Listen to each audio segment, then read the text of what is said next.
સ્ટાર્ટિંગના દિવસ હોય ને ત્યારે તો એટલું પબ્લિક હોય. આજે ચોગાન દેખાય અલ્લા આવતા હતા ને તો કેવું કે ખરવાસા આવે ને તો કંઈ નાસ્તો કેવું કંઈ લઈને આવવાનું. Hello everyone, welcome to the DJ vlog. કેમ છો બધા? હો બધા મજામાં જશો અને બધાને મારા વ્લોગ જોવાની મજા આવતી જ હશે. તો જો તમને મારા વ્લોગ જોવાના ગમે તો બધાને કહેજો અને નહીં ગમે તો ફક્ત મને જ કહેજો. સો ગાઈઝ, અત્યારે હું જાઉં છું બહાર મંદિરે, એટલે કે ઉધના મંદિરે.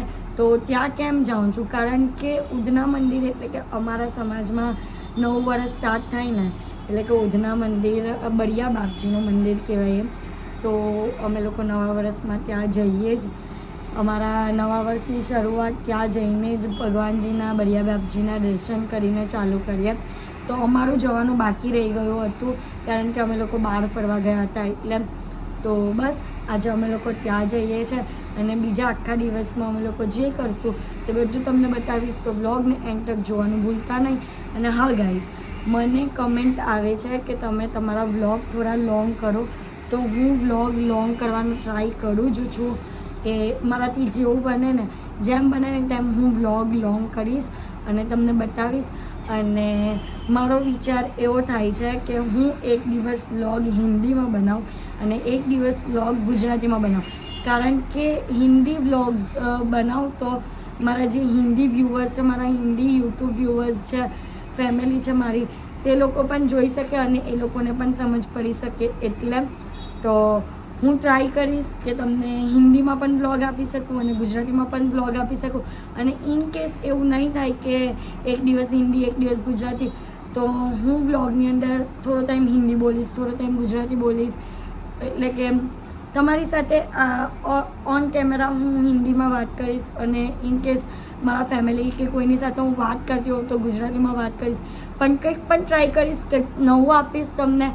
તો વ્લોગને જોતા રહેજો અને જેમ સપોર્ટ કરો છો તેમ સપોર્ટ કરતા રહેજો. તો બસ અત્યારે તો ફટાફટ રેડી થઈ જાય અને ભગવાનજીના દર્શન માટે જઈએ અને નવા વર્ષની શરૂઆત કરીએ. સો ગાઈઝ, હું રેડી થઈ ગઈ છું, સિમ્પલ કુર્તી પહેરી છે બસ. તો ચલો હવે જઈએ અને તમને બતાવું કે અમારા બળિયા બાપજીનું મંદિર કયું છે અને અમારા ભગવાનજી કયા છે તે. તો ચાલો. તો આ છે મંદિર ગાઈઝ ઉધનામાં. તો અહીંયાથી આપણે અંદર જશું. તો ગાઈઝ, આ છે બળિયા બાપજીની મેઇન મૂર્તિ.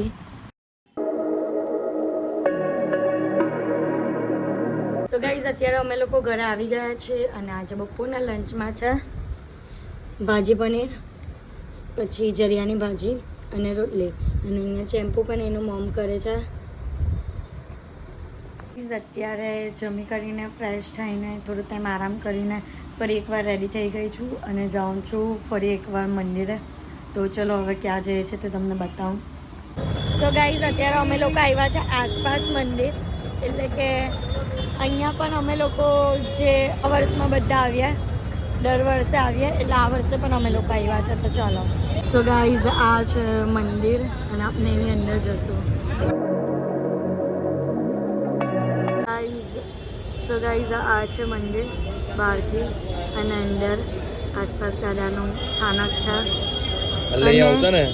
અને છે ને અમે લોકો જ્યારે અહીંયા આવતા ને, એટલે અત્યારે પબ્લિક નથી, પણ જ્યારે ટાઈમ હોય ને દિવાળીનો ને નવું વર્ષ ચાલુ થયું હોય ને, તો સ્ટાર્ટિંગના દિવસ હોય ને ત્યારે તો એટલું પબ્લિક હોય. આજે ચોગાન દેખાય ને તો આખું ફૂલ લાઈનથી ભરેલું હોય. આ પેલી ઝિગઝેગ શેપની અંદર આખી લાઈન ન જોઈ ને પછી આમ બાજુના ગેટમાંથી અંદર લેવાય અને પછી દર્શન થાય. એટલે મિનિમમ સમજી લેવાનું કે પબ્લિક હોય ને ત્યારે 2-3 કલાક સિવાય નંબર નહીં લાગે. કે अच्छी बात થાય જ. હા, ને અત્યારે અહીંયા મેરો નથી નહીં, તો બહારની સાઈડ પર જે ગેટ છે ને ત્યાંથી લઈને છેક નાકે તક 1 કિલોમીટર સમથિંગ હે ને, 1 કિલોમીટર જેટલું સમથિંગ છે ને અહીંયા મેરો હોય. તો ગાઈઝ, અત્યારે અમે લોકો આવ્યા છે ત્રીજા મંદિરે. એ પણ અમે લોકો નવા વર્ષે જઈએ એ જ છે. તો આ છે ખરવાસા દાદાનું મંદિર. તો આપણે અહીંયા અંદર જશું અને અહીંયા પણ મોટું ચોગાન છે. ગાઈઝ, આ છે મંદિર, આપણે જવાનું છે અંદર. અહીંયા ગાઈઝ આખી ખરવાસા દાદાની હિસ્ટ્રી લખેલી છે કે કઈ રીતનું સીન હતો અને શું થયું હતું, કઈ રીતના ભગવાન બન્યા, એ બધો જ સીન અહીંયા લખેલો છે પણ પિક્ચરની સાથે. સો ગાઈઝ અમે લોકો અહીંયા છે ને પહેલાં આવતા હતા ને તો કેવું કે ખરવાસા આવે ને તો કંઈ નાસ્તો કેવું કંઈ લઈને આવવાનું એમ. અને અહીંયા બધી બેસવાની અમુક જગ્યા છે તો ત્યાં બેસીને નાસ્તો કરતા અને પછી જતા ઘરે. અને ખાસ છાશ તો લઈને જ આવતા. ખમણ છે એવું કંઈ પણ વસ્તુ અને એની સાથે છાશ. તો ગાઈઝ અત્યારે અમે લોકો મંદિર જઈને આવી ગયા છે અને હવે અમે લોકો જશું ગુરુવાર છે ને એટલે સાઈબાબાના મંદિરે ડુમસના. તો અમે અમારા ફ્રેન્ડને ફોન કર્યો છે, એ લોકો આવે ત્યારે અમે લોકો સાથે જશું. પણ ત્યાર તક એ લોકો આવે ત્યાર તક અમે લોકો થોડો સ્ટોપ લીધો અને ખાવા ઉભા રહ્યા મોમોઝ ખાવા ઉભા રહ્યા. તો બસ અમે મોમોઝ ખાશું ને ત્યાં તક મેં લોકો આવી જશે એટલે એ લોકોનો વેઇટ કરીએ છીએ અને ટૂંકમાં અમારો નાસ્તો પણ થઈ જાય. તો ગાઈઝ અહીંયા બીજા મોમોઝ આવી રહ્યા છે, મટકા મોમોઝ. સબકા માલિક એક. તો અમે આવી ગયા છે સાઈબાબાના મંદિરે. જય સાઈનાથ મહારાજ.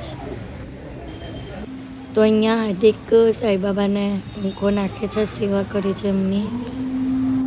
તો ગાઈઝ બસ અત્યારે અમે લોકો ઘરે આવી ગયા છે અને આજના માટે આટલું જ. તો તમને મારો આજનો વ્લોગ ગમ્યો હોય તો લાઇક, શેર એન્ડ સબસ્ક્રાઈબ કરવાનું ભૂલતા નહીં. અને જેમ સપોર્ટ કરો છો તેમ જ સપોર્ટ કરજો. Love you guys, by.